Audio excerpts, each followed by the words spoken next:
Rumors are true. Names that are legendary. StockLegends.com. Hey traders, StockLegends.com here. Today we're looking at SPAH for March 2nd, 2012. Interesting chart here. I'm going to walk you through it, but before we do, please go to StockLegends.com and follow us on Twitter by clicking the little bird here. Also under current focus, you'll be able to see our investment research report. Please be sure to read it, and also you can join our newsletter by entering your name and email address and selecting join. Taking a look at the technicals, this is actually just a 2-month chart, and each one of these candles is 60 days in trading length, 60 minutes in trading time, so it's 1 hour. So keep in mind this is a little bit of a breakdown from what you're probably used to seeing, and I've highlighted it in this way so that we can have a better idea where our trends are, and since we're looking at a relatively short time frame, it's easier to break it down into more candles. A few things here. First of all, the stock really had a really big pullback. We were trading up into the 20-cent area, and it came all the way down to about 1.5 cents.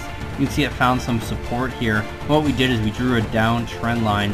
This is a dotted trend line. You can see it's pushing down on the price, and once we broke this resistance area, you can see it had traded here for almost a day past the trend, the resistance trend line. So this means that the selling pressure is now off, and we had the opposite move. The stock had a big spike and actually a big gap here. I'm just going to draw a little circle.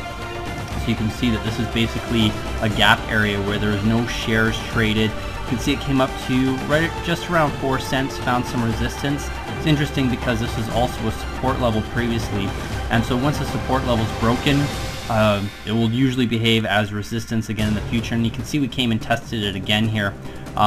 This resistance area, we failed to break this 4-cent area, so that's very likely going to be a resistance spot in the future from trading. Now also what we have here is a big gap area that needed to get filled. You can see it probably filled it right about here, and certainly if not, then we filled it when we hit a low here of 1.6 cents today. This is also interesting because it is also where our long-term support is. So we come back to our long-term support. Very likely the support level should hold, and we should get a reverse motion back to the upside. We've got a down trend line here again. This one's not as steep as our last down trend line, but we have another trend line here. We've connected a few times with the high points. So this is basically a trend.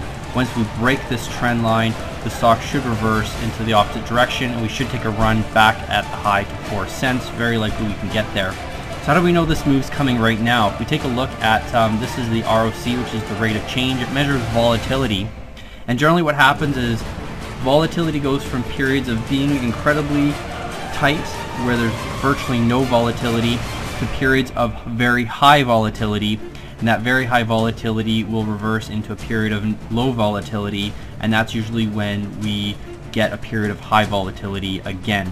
So as you can see, I've actually drawn some lines here. You can see that the volatility was starting to tighten up, and it got very tight, and then we had our breakout point, and you can see the volatility just exploded here. So we have a breakout point here and a breakout point here, and volatility went extremely high to the upside. Again, we're starting to see that same sort of a pattern where we had a lot of volatility in the stock here over the last few months. Over the last few weeks I should say, and then the volatility starts to get tighter. So this tight volatility is suggesting that we're going to have a new period of high volatility that could be coming very soon, possibly tomorrow. It could be a catalyst that could basically move it in that sort of a direction.